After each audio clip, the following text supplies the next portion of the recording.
The signal arrived on a Tuesday, though nobody in the Galactic Council chamber cared much about Earth's calendar. For 3 days, the communication arrays had been picking up something strange from the Void Quarter. That dead region of space, where nothing lived and nothing grew. The signal pulsed in patterns that made no sense to anyone.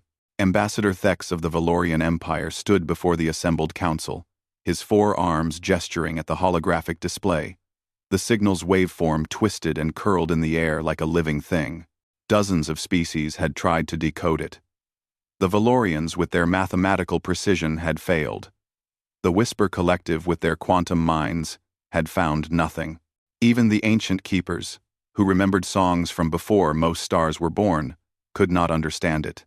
"This is clearly a malfunction," Thex declared, his voice resonating through his chest cavity. "The Void Quarter has been dead for 70,000 years. Nothing survives there. Nothing calls from there." The other ambassadors murmured agreement. The Void Quarter was forbidden space, avoided by every civilization. Ships that ventured there never returned. Probes lost contact. It was a wound in the galaxy, a place where civilizations had once thrived before something terrible ended them all. Dr. Sarah Chen sat in the human observation gallery, not really listening to the debate below. She was a linguist, brought to the council station to work on trade communication protocols. It was boring work, translating commercial agreements between species who could barely pronounce each other's names. She had not expected to be here for anything important, but the signal interested her. She could see it on her personal tablet, the same data the council was analyzing, while the ambassadors argued about whether to ignore it or destroy whatever was sending it. Sarah found herself humming along to its rhythm. The pattern was familiar somehow, not the sounds themselves, but the way they organized. The mathematical relationship between the pulses reminded her of something from her doctoral research. Ancient human proto-languages had used similar sequential patterns to encode astronomical data. Early humans on Earth, before writing, had used rhythm and repetition to remember the movements of stars. Sarah stood up. The movement caught the attention of Ambassador Williams, the human representative. He was an older man, silver-haired and patient, chosen specifically because he never caused trouble. He looked at Sarah with a question in his eyes. She made a small gesture toward the signal display. Williams frowned, then nodded slowly. "If I may interrupt," Williams said. The council chamber fell silent. Humans were still relatively new to galactic politics, barely 3 generations since first contact. When they spoke in council, others listened out of politeness more than respect. Thex's eyes narrowed. "All 4 of them. The signal has been analyzed by our best cryptographers. What could a human possibly add?" Sarah walked down to the chamber floor, feeling dozens of alien eyes watching her. She approached the holographic display and pulled out her tablet. The keeper operating the display gestured permission. Sarah connected her tablet and began running her own analysis program. Numbers cascaded across the hologram, reorganizing the signal's structure. "This pattern here," Sarah pointed to a repeating sequence. "It's a Fibonacci spiral, and this one uses base 12 counting, but with intentional gaps at positions that correspond to prime numbers. These aren't random. They're mathematical concepts that would be obvious to anyone who developed technology through similar evolutionary paths." "Many species use mathematics," Thex said coldly. "Yes. But look at how these specific concepts are combined." Sarah pulled up another layer of data. The signal uses geometric relationships that only make sense if you assume the sender has bilateral symmetry, binocular vision, and walks upright on a planet with a 24-hour day cycle. It's using mathematical shortcuts that specifically match how human brains process spatial information. The chamber erupted in noise. A dozen species began talking at once. The Whisper Collective's representative, a floating jellyfish-like being, pulsed with agitated colors. "Impossible. Humans have only been space-capable for 200 years. This signal is 70,000 years old." Sarah nodded. "I know. I can't explain that, but I can decode parts of it." She worked on her tablet. and new information appeared in the hologram. This section here is definitely a coordinate system, and this part, this is a word. Or something like a word. It translates roughly to return, or come back, or maybe remember. Ambassador Williams leaned forward in his seat. You're saying this signal is calling to humans specifically? I'm saying whoever sent this signal thought like a human, Sarah replied carefully. They structured information the way our brains naturally organize it. Whether that means they were human or something similar, I don't know. But I can decode more of it. Given time. The council chamber fell silent. Thex stared at the holographic display, his forearms now crossed in a posture that suggested deep thought. Finally, he spoke. If this is true, the implications are disturbing. Why would something in the Void Quarter call to humanity? What connection could you possibly have to that cursed region? There's only one way to find out, William said quietly. The debate that followed lasted for hours. Many species argued against sending any expedition to the Void Quarter. It was too dangerous. The signal might be a trap. Even if it was genuine, the Void Quarter had killed everything that lived there 70 millennia ago. What business did the living have with such ancient death? But curiosity won, as it often does. The council voted to send a research expedition, small and well-equipped. They would investigate the signal's source. They would try to understand what had happened in the Void Quarter so long ago. And because the signal seemed to call specifically to humans, Dr. Sarah Chen would lead the human contingent. She would have a small crew, 3 other humans with various specialties. They would join a larger team of alien scientists and military personnel. Sarah accepted the assignment without hesitation, though she felt a strange unease in her stomach as she looked at the decoded fragments of the signal. She could not shake the feeling that it was not just calling to humans in general. It felt personal somehow, like a message left specifically for her ancestors to find. Like someone had been waiting 70,000 years for humanity to finally hear. The signal pulsed on, patient and persistent, calling from the darkness of the Void Quarter. And now, finally, someone was coming to answer. The expedition ship, Pathfinder, traveled through space that had not seen living visitors in recorded history.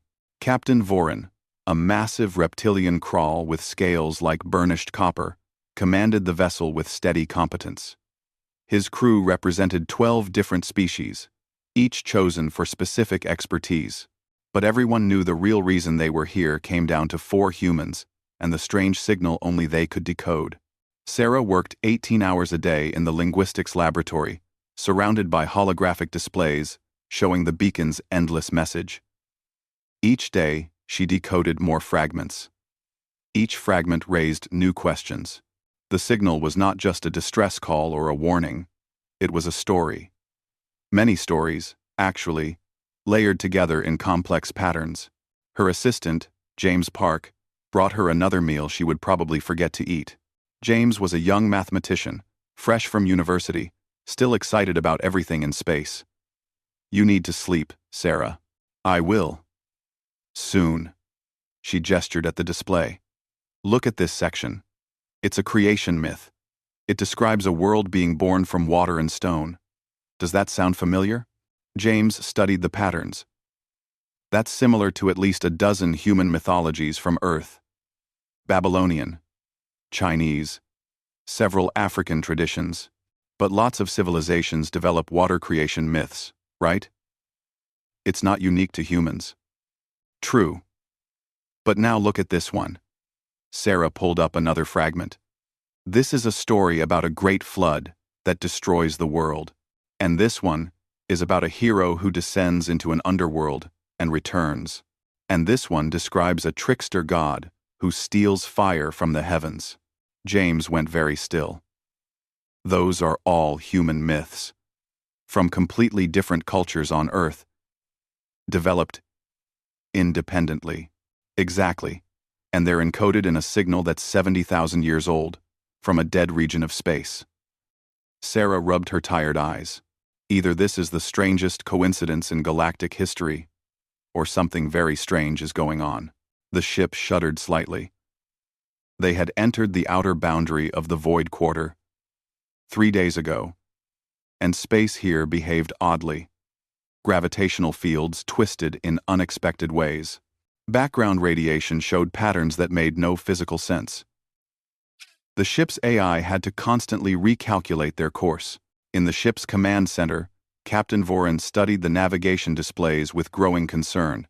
His second officer, a crystalline shard named Hexus, chimed softly beside him. "The spatial distortions are increasing, Captain. Whatever happened here warped space itself. Can we continue safely? For now, but we are finding debris. Old debris. Very old." Vorin brought up the sensor logs. The ship had passed 3 destroyed orbital stations in the last day. They were so old that most of their structure had degraded to dust, held together only by the vacuum of space. Analysis suggested they had been destroyed violently, all at the same time, roughly 70,000 years ago. "Whatever killed this region was thorough," Vorin said quietly, "and fast." Ambassador Thex joined them on the command deck. He had insisted on coming personally, not trusting humans to handle this mystery alone. "How much longer until we reach the signal's source?" 4 days at current speed," Hexus replied. Thex's forearms gestured irritation. "And has the human decoded anything useful yet?" "She's decoded quite a lot, actually."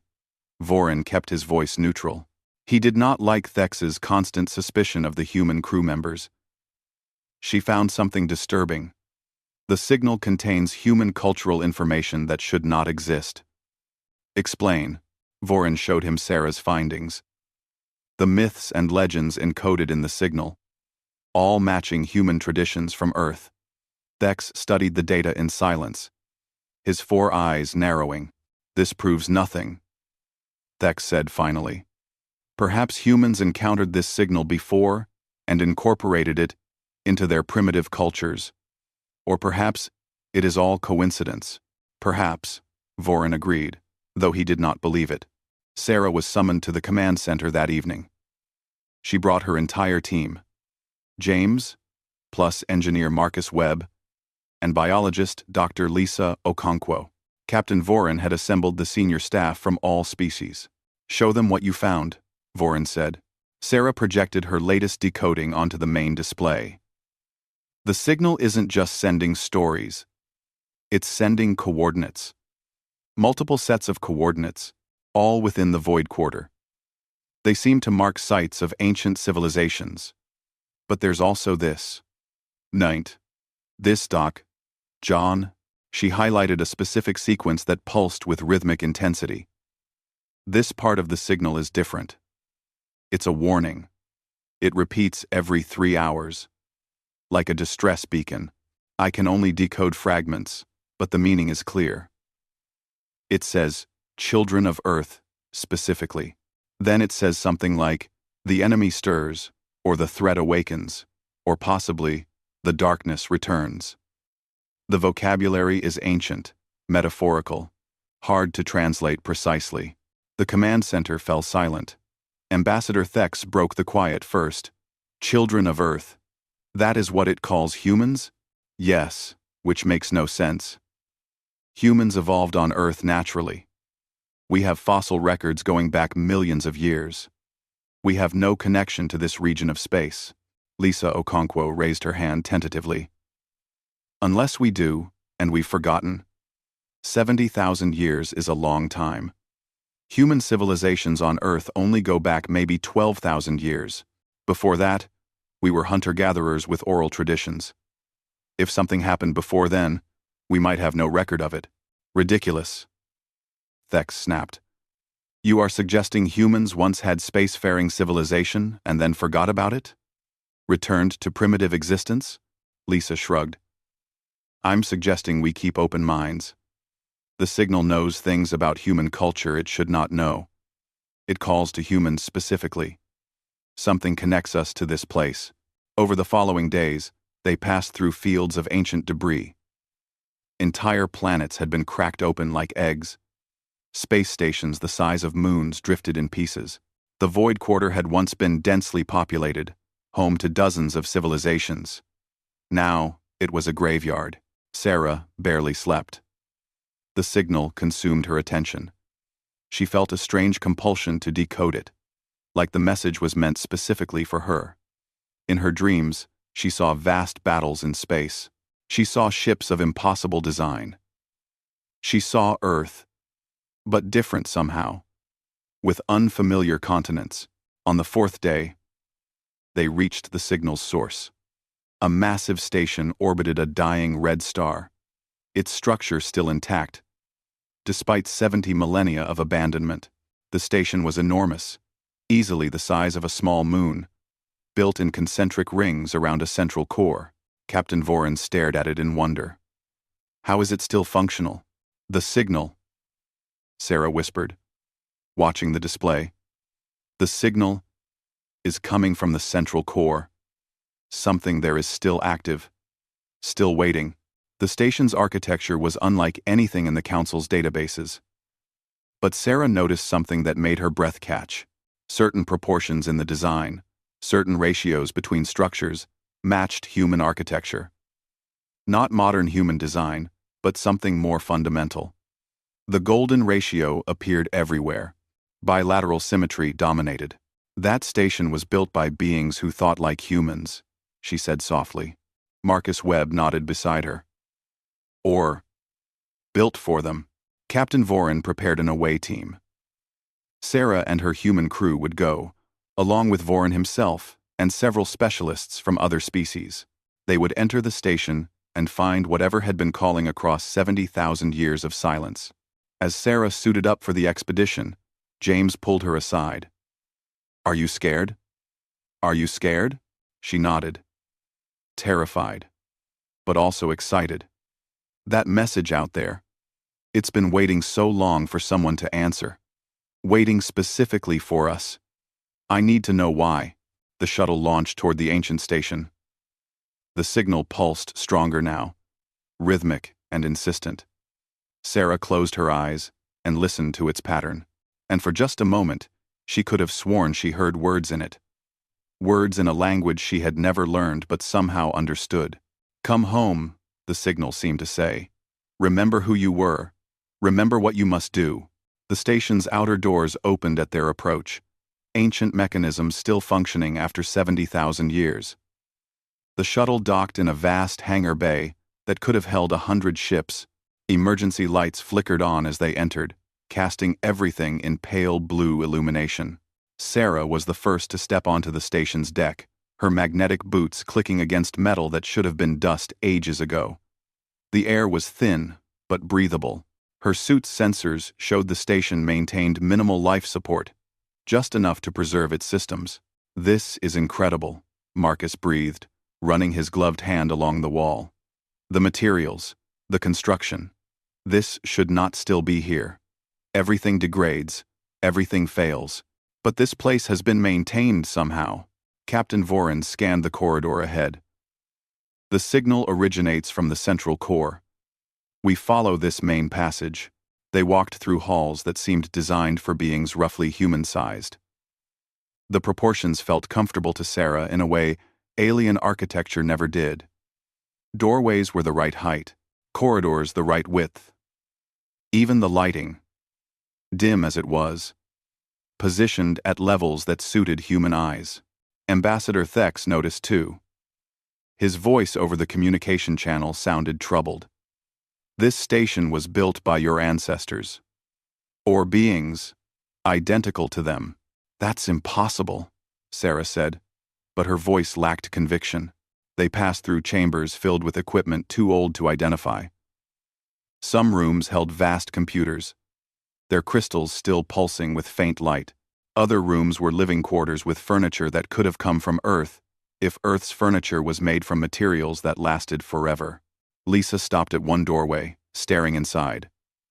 Sarah, you need to see this. The room beyond was a library or archive, walls covered in symbols and images. Sarah stepped inside, her breath catching. The symbols were not human writing, but the images were unmistakable. Star maps, showing constellations visible from Earth, diagrams of DNA structure, mathematical equations humans had only rediscovered in the last few centuries. And there, on the far wall, was an image of Earth itself, blue and green and beautiful, exactly as it looked from space.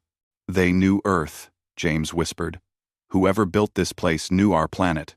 Sarah moved deeper into the archive room, drawn to something at its center.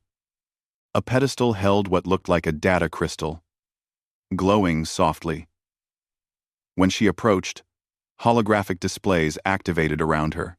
Images flooded the space, moving and shifting. She saw Earth as it was 70,000 years ago. She saw humans, but not humans she recognized. They wore advanced clothing and used technology that seemed both familiar and impossibly advanced. She saw them traveling between stars, living on worlds scattered across this region of space. "What is this?" Captain Voran asked, his voice awed. "History," Sarah replied softly. "Our history. The history we lost." The images continued. She saw a golden age. Humanity spread across dozens of worlds in alliance with other species.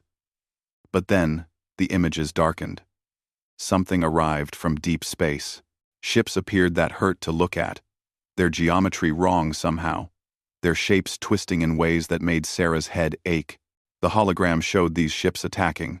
Planets fell, civilizations crumbled, humanity fought back, and the images showed that humans were brilliant strategists, adapting and improvising in ways that confused their enemy. But there were too many of the invading ships, too much death. The final images showed a terrible decision. The last humans gathering on Earth, destroying their own technology, choosing to start over as if they had never reached the stars, choosing to forget because remembering would draw the enemy back. The hologram faded. Sarah stood in silence, tears streaming down her face. Around her, the others stood equally shocked. "The Devourers," a new voice said. Everyone spun. A figure stood in the doorway, but not physically. It was a hologram. An alien being unlike any species Sarah knew. It had 4 arms like Thex, but a face almost human, with large eyes and a gentle expression. "I am the archivist," the figure said. Its voice came through their suit speakers in perfect English, though Sarah suspected each crew member heard their own language. "I have waited a very long time for humans to return. I was beginning to fear you never would." Captain Voran found his voice. "What are you? What is this place?" "I am a recording. A ghost of a being who died 70 millennia ago. My people were the keepers of memory, historians for the Galactic Alliance. When the Devourers came, we built this station to preserve knowledge, to wait for the day when humanity would be ready to remember." "Why humans?" Thex demanded. "What makes them so special?" The archivist's hologram smiled sadly. "Because humans possessed something unique. Your neural patterns, the way your brains form connections and solve problems, gave you an advantage against the Devourers. They were machine intelligence, quantum computers of incredible sophistication. They could predict any logical strategy, counter any mathematical approach. But humans did not fight logically. You used intuition, creativity, pattern recognition that operated on levels the Devourers could not model. You saw solutions that should not work, but did. You made leaps of logic that were not logical at all." Sarah shook her head. "But we lost. The images showed humans being defeated. You were losing," the archivist corrected. "But in the final battle, humanity's last strategists found a way to wound the Devourers so badly, they retreated into deep space to repair themselves. It bought time. Time for the survivors to make a terrible choice. The Devourers could track your unique neural patterns. As long as humans remained technological, you were a beacon, calling them back. So your ancestors chose to forget. They returned to Earth and destroyed all evidence of what they had been. They became primitive again, hiding in the simplest form of existence. Why are you telling us this now? The archivist's expression turned grave. Because the Devourers are awakening. This station has sensors scattered across the galaxy. 3 months ago, we detected their energy signatures in the deep dark between galaxies. They are returning, and humanity must remember what you are. You must remember how to fight them. James laughed, the sound slightly hysterical. We can't fight something that destroyed galactic civilization 70,000 years ago. We barely have a dozen military ships. We're nothing. You are the descendants of the greatest strategic minds this galaxy ever produced, the archivist said firmly. The capability is still within you, encoded in your very genetics. This station contains everything we preserved. Combat data, tactical analysis, records of every battle your ancestors fought, patterns and strategies only human neural networks can fully utilize. Sarah stepped closer to the hologram. How do we access it? You already have. The signal you decoded. It was not just calling you here. It was awakening something in your genetic memory. Human DNA carries more than physical traits. Your ancestors encoded knowledge itself into your genes. Information that activates when exposed to the right stimulus. Every human who has listened to our beacon's signal has been changed, prepared. Sarah felt it then, a strange clarity in her mind.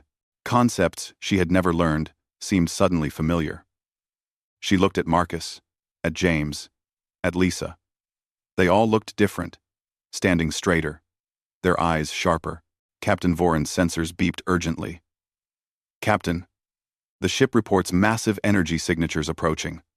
Unknown origin. They match nothing in our databases. The archivist's hologram flickered. They have found you. The Devourers track human neural patterns. The moment you began decoding our signal, they knew humanity had returned. They are coming to finish what they started. Thex's 4 arms spread in agitation.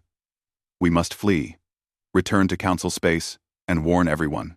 Yes, the archivist agreed. But first, you must take what we have preserved. The station's central core contains a data repository. Everything your species needs to remember. Dr. Chen, you must download it. Your neural pattern is compatible.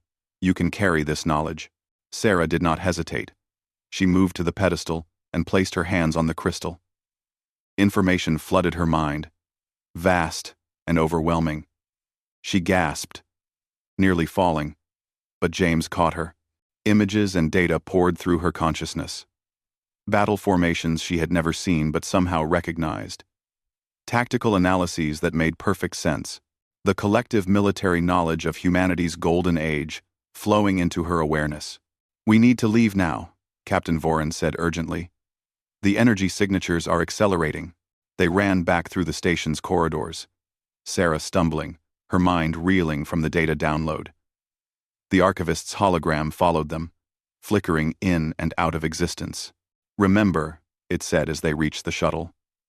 You are not the primitives you believe yourselves to be. You are the inheritors, the children of legends. When the moment comes, trust your instincts. Trust what you know without knowing how you know it. The shuttle launched from the station just as massive shapes appeared in the distance. The Devourers had arrived.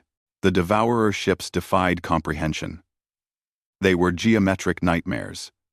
Shapes that bent space around them in ways that hurt to observe.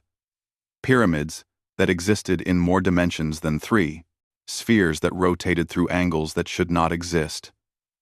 Just looking at them made Sarah's head pound. Evasive maneuvers. Captain Voran commanded, his voice steady despite the fear Sarah could see in his eyes. The Pathfinder lurched, engines screaming as they accelerated away from the ancient station. The Devourers did not pursue immediately. They surrounded the station instead, their impossible ships forming a pattern that made Sarah think of a closing fist. Then, they fired. Beams of energy that looked like frozen lightning struck the station from every direction at once. "They are destroying it," Hexus chimed, his crystalline body resonating with distress. 70,000 years of history, gone in seconds. Sarah watched the station explode in silence. The archivist's final gift to humanity, erased, as if it had never been. But the knowledge was not lost. It burned in her mind, vast and terrible and wonderful. She understood now what she carried. Not just data, but the accumulated wisdom of humanity's forgotten empire. "They are moving," Vorin announced. "Pursuing us." The Devourer ships broke formation and accelerated. They moved impossibly fast, crossing distances that should take hours in mere minutes. The Pathfinder fled at maximum speed, but the pursuing ships gained steadily. In the crew quarters, something strange was happening. James sat in his cabin, hands pressed to his temples, eyes closed. Mathematical equations scrolled through his mind, formations and trajectories he had never studied. He could see the battle space around them in his thoughts, could predict exactly where the Devourer ships would move next. Marcus stood in engineering, staring at the engine controls. His hands moved without conscious thought, adjusting parameters and rerouting power in ways the manual said should not work. But they did work. The Pathfinder's speed increased beyond its rated maximum. Lisa was in the medical bay, but not treating patients. She stood frozen, her mind filled with biological data she had never learned. Neural patterns, genetic sequences, the biological basis for humanity's unique strategic capabilities. She understood now why humans could fight the Devourers. Human brains operated on principles that bridged quantum and classical computing. They could make intuitive leaps that no pure machine intelligence could follow. Sarah felt it all. The knowledge spreading through her crew, activating abilities encoded in their very genes. But she also felt something else. A vast awareness beginning to stir across human space. The beacon's signal had not only called to those on the Pathfinder, it had touched every human who heard it. Millions of people across Council space. They were all waking up now. All remembering. "Captain," Sarah said, moving to the command deck. "I need to access communications. All channels. Maximum broadcast range. Now. We are being chased by machines that destroyed galactic civilization. Trust me." Vorin studied her face, then nodded. "Communications are yours." Sarah opened a channel that broadcast to every human settlement, every human ship, every place her species lived across the galaxy. She spoke in simple English, but somehow she knew her words would reach all of them. "This is Dr. Sarah Chen aboard the Pathfinder. If you have been hearing the signal, if you have felt something changing in your mind, listen to me. What you are feeling is memory. Genetic memory. Our ancestors were the greatest strategic minds this galaxy ever knew. They encoded their knowledge in our DNA, waiting for the day we would need it again. That day is now. The Devourers have returned. They are the enemy that destroyed our civilization 70,000 years ago. They are coming, and we are the only ones who can stop them." She paused, feeling the weight of what she was about to say. "Trust what you suddenly know. Trust the instincts rising in your mind. When the battle comes, you will understand what to do. We all will. Because we are not primitives. We are the inheritors. And it is time to remember who we were." The Pathfinder shook violently. The Devourers had caught up. Their weapons struck the ship's shields, energy that felt wrong somehow. Energy that existed partially outside normal space. In the command center, Ambassador Thex experienced something no Valorian had ever felt. The Devourer's presence created a psychological effect, a wrongness that pressed against his mind. He saw his crew members, all non-humans, beginning to panic. The machine intelligence of the Devourers somehow affected organic minds, creating fear and confusion, but the humans seemed immune. Sarah stood calmly at the communications console. James had joined them on the command deck, calling out maneuvers before Vorin could issue orders. Marcus coordinated engineering responses that should have been impossible. Lisa monitored the crew's mental states and administered compounds to help the non-humans resist the Devourer's psychological attack. "Hard starboard, 30 degrees, James said suddenly. "Full power to rear shields. They are going to fire on our aft quarter in 3 seconds. Vorin hesitated only a moment before giving the orders. The Pathfinder veered. Exactly 3 seconds later, a Devourer beam struck exactly where they had been. The enhanced rear shields absorbed the hit. "How did you know?" Vorin demanded. "I just did," James replied, his eyes distant. "I can see their pattern. They think logically. Perfectly logically. Which means they are predictable if you can think faster than logic allows." The battle continued, a desperate flight through the Void Quarter with death chasing behind them. The Pathfinder should have been destroyed a dozen times, but each time, one of the humans anticipated the attack just before it came.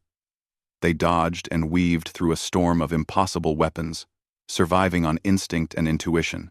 Sarah monitored the communications channels. Across Council space, humanity was responding to her message. Military commanders who had never seen combat suddenly understood battle tactics. Civilian ship captains made defensive maneuvers they had never been taught. Scientists worked on weapons modifications that should not work, but somehow did. "We need to reach Council space," Vorin said. "Warn them what is coming." "They are faster than us," Sarah replied. "We cannot outrun them. We need to fight." "With what?" "We are a research vessel. We have minimal weapons," Sarah smiled. And it was not entirely her own smile. Something ancient looked through her eyes. "We have the one weapon the Devourers cannot counter. We have human minds." "Well?" She moved to the tactical station, pushing aside the officers stationed there. Her hands flew over the controls, implementing a battle strategy that came from nowhere and everywhere. The Pathfinder spun, reversing course, charging directly at the pursuing Devourer ships. "What are you doing?" Thex shouted. "Something they will not expect," Sarah replied. "Because it is completely illogical." The Pathfinder opened fire with its limited weapons, targeting not the Devourer ships but the space around them. Explosions blossomed in careful patterns. The Devourers adjusted their formation to avoid the obvious trap, moving into positions that were tactically superior. Exactly where Sarah wanted them. "Marcus, now!" In engineering, Marcus initiated a cascade failure in the power systems. The entire ship lost power for exactly 1.7 seconds. In that time, momentum carried them forward, coasting between the Devourer ships in a trajectory that was ballistic, unpowered, unpredictable. Power restored. The Pathfinder emerged on the other side of the enemy formation, already accelerating. The Devourers tried to turn and follow, but their perfect logical formation had become a disadvantage. They blocked each other, tangled in their own coordination. "Impossible," Vorin whispered. "No," Sarah said. "Just improbable. Humans specialize in the improbable." They had bought themselves time, maybe an hour before the Devourers reorganized and caught up again. But it was enough. The edge of the Void Quarter lay ahead. Beyond it, Council space and reinforcements, and behind them, the Devourers pursued, patient and relentless and absolutely certain of victory. They had destroyed humanity once before. They would do so again, but this time, humanity remembered. And that changed everything. The Pathfinder burst from the Void Quarter into Council space, sirens blaring across every frequency. Behind them, the Devourer ships emerged like a nightmare made real. Their impossible geometry, a wound in normal space. The Council had assembled a response fleet. 200 ships from a dozen species. It was an impressive force, the largest military gathering in living memory. They had listened to Sarah's warning and prepared for war. It was not nearly enough. The Devourers did not slow. They accelerated into the Council formation, weapons firing. Their beams did not simply destroy ships. They unmade them, breaking molecular bonds, returning matter to component atoms. Council vessels exploded one after another, their tactics and strategies worthless against an enemy that calculated every possible response. On the Pathfinder's command deck, Sarah watched the massacre begin and felt something cold settle in her stomach. The knowledge in her mind showed her exactly what was happening. The Devourers were fighting a simulation, predicting every move the Council fleet would make because the Council fleet fought logically, by doctrine and training. "They need human commanders," she said to Captain Voren. "Every ship needs at least one human helping make tactical decisions." "We have perhaps 3,000 humans in Council space," Voren replied, watching his fellow captains die on the tactical display. "Most are civilians, researchers, traders. How can that help against this? Because 3,000 human minds working together can do what 300,000 logical minds cannot." Sarah opened communications again, broadcasting on every human frequency. "All humans in Council space. This is Chen. I need you to do something that will sound insane. Contact the nearest Council military vessel. Offer your services as tactical advisors. They will not understand. Tell them you can predict what the Devourers will do next. Prove it, if you must. But get on those ships. Get into their command centers. Help them fight." Across Council space, humans responded. Ship captains left their freighters to board military vessels. Scientists abandoned their laboratories. Even children in schools began broadcasting tactical suggestions to nearby ships. Every human who had heard the beacon's signal carried a piece of the ancient knowledge. Separately, they were fragments. Together, they became something greater. The tide of battle began to shift.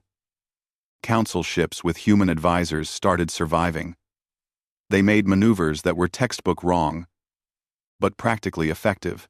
They positioned themselves in ways that violated every tactical principle, but somehow worked. The Devourers' perfect predictions began failing because humans did not do what they should do. They did what might work instead, but the Devourers adapted. They were machine intelligence, quantum computers of terrible sophistication. They began targeting ships with human crew members first, recognizing the source of the unpredictability. Human casualties mounted rapidly. Sarah felt each death like a physical blow. The genetic memory connected all humans in subtle ways, creating a low-level awareness of each other. When humans died, she knew. They all knew. "This is not working," James said quietly. "We are slowing them down, but not stopping them. They will grind us down eventually." Sarah nodded. She had been thinking the same thing. The knowledge in her mind showed her the truth. Humans could fight the Devourers, could disrupt their perfect calculations, but fighting defensively, scattered across hundreds of ships, they would lose. Humanity needed to fight, as they had fought 70,000 years ago.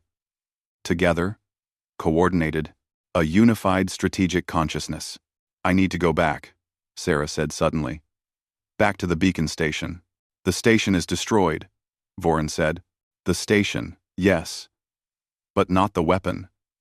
The archivist told me the station contained a weapon. One that only human neural patterns could activate. It was not in the station itself. It was the station. The entire structure was a quantum resonance cannon, designed to interface with human minds. We destroyed the housing, but the core should still be there." Thex moved closer, his 4 eyes intense. "Even if this weapon exists, how does it help? The Devourers will simply destroy you if you return there. Not if they are distracted." Sarah pulled up the tactical display, her hands moving with the certainty of ancient knowledge. "Every human in this battle, we are connected now by the genetic memory. We can feel each other, coordinate without communication. If we all focus, all think together, we can create a coordinated strategy that the Devourers cannot predict because it requires thousands of minds working as one organism." She began broadcasting again, but this time, not in words. She sent feelings, impressions, tactical concepts, directly mind to mind. Across Council space, humans received her message and understood. They began moving their ships in patterns that made no individual sense, but collectively formed something beautiful and deadly. The Council fleet, guided by human intuition, began fighting as a single entity. Ships positioned themselves, not for their own advantage, but to create opportunities for others. Attacks came from unexpected angles, retreats turned into ambushes. The Devourer's quantum processors worked frantically to model what was happening, but they could not. The humans were thinking as a networked consciousness, and the Devourers had never encountered that before. While the battle raged, the Pathfinder turned back toward the Void Quarter. Captain Voran did not question the decision. He had learned to trust these strange humans and their impossible instincts. They reached the debris field where the station had been destroyed. Sarah extended her consciousness, feeling for the weapon she knew must be there, and she found it. A quantum core, deep inside the ruined station. Still functional. Still waiting. I need to interface with it directly, Sarah said. Physical connection. That is a spacewalk into an active debris field while a battle rages nearby, Voran said. It is suicide. It is necessary. Sarah suited up and left the ship. She floated through the wreckage, guided by instinct, until she found it. A crystalline sphere 3 meters across, glowing with inner light. The weapon core. She placed her hands on it and felt her mind connect to something vast. The quantum resonance cannon was not a weapon that destroyed through force. It was a teaching device. A broadcaster that could transmit information across vast distances, imprinting it directly onto human neural patterns. The archivists had built it to share knowledge, but knowledge was the greatest weapon against the Devourers. Sarah understood what she had to do. She opened her mind completely, letting all the information she carried flow into the weapon core. The tactical knowledge, the strategic insights, the 70,000 years of human military genius, and the weapon amplified it, broadcast it, sent it to every human mind in the galaxy. Millions of humans simultaneously received the full inheritance of their ancestors. Every human in Council space and beyond suddenly remembered what their species had been. They understood strategy and tactics at levels beyond any training. They knew how to fight the Devourers because they had fought them before. The battle changed instantly. Human commanders across the fleet made simultaneous decisions, executing a plan that had never been discussed because they all simply knew it. Council ships moved in perfect coordination, creating overlapping fields of fire that the Devourers could not escape. Human-guided vessels performed maneuvers that should have required hours of calculation, executed in seconds through pure intuition. The Devourers tried to adapt, but they were fighting something they could not model. They were fighting creativity itself. Intuition and imagination turned into weapons. Every prediction they made was wrong. Every counter-strategy failed. They had been designed to fight logical opponents, and humans refused to be logical. One by one, the Devourer ships began to fail. Their perfect formations broke apart. Their quantum processors overloaded, trying to predict the unpredictable. They retreated, pulling back toward deep space, damaged and confused. Sarah watched through the weapon core's sensors as the enemy fled.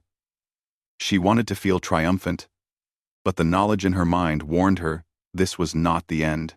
The Devourers would retreat to deep space, repair themselves, adapt. They would return, eventually. But humanity would be ready. Humanity would remember. She disconnected from the weapon core and returned to the Pathfinder. The crew greeted her in silence, awed by what they had witnessed. Even Ambassador Thek said nothing, his 4 arms spread in a gesture that might have been respect. The Council fleet consolidated, tending to their damaged ships and mourning their dead. They had won, but at terrible cost. Thousands had died in the battle, but they had survived, and more importantly, they had learned the truth. Humanity was not just another species in the Council. They were the inheritors of the galaxy's greatest military tradition, defenders who had saved civilization once and would do so again. Over the following weeks, the galaxy adjusted to its new reality. Humans were suddenly in demand as tactical advisors, strategic consultants, military commanders. The knowledge they now carried made them invaluable. Some species resented this, seeing it as human favoritism, but most recognized the simple truth. When the devourers returned, as they inevitably would, humanity would lead the defense. Sarah chose not to return to civilian life. She took command of the beacon station's weapon core, now being rebuilt into a proper facility. Other humans joined her, volunteers who wanted to study their inherited knowledge, to understand what their ancestors had been and what they must become again. One evening, floating in zero gravity near the weapon core, Sarah activated the archivist's recording one final time. The hologram appeared, smiling sadly. "You succeeded," the hologram said, though Sarah knew it could not actually perceive her or know what had happened. It was just a recording, playing through its program. The beacon called, and humanity answered. The devourers came, and humanity remembered. You are no longer the children who forgot.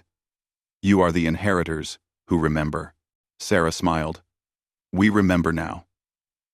She updated the beacon's message, programming it to broadcast continuously across the galaxy. Not a warning this time, but a promise. The signal pulsed out into the dark, carrying new words for anyone who might listen. We are humanity.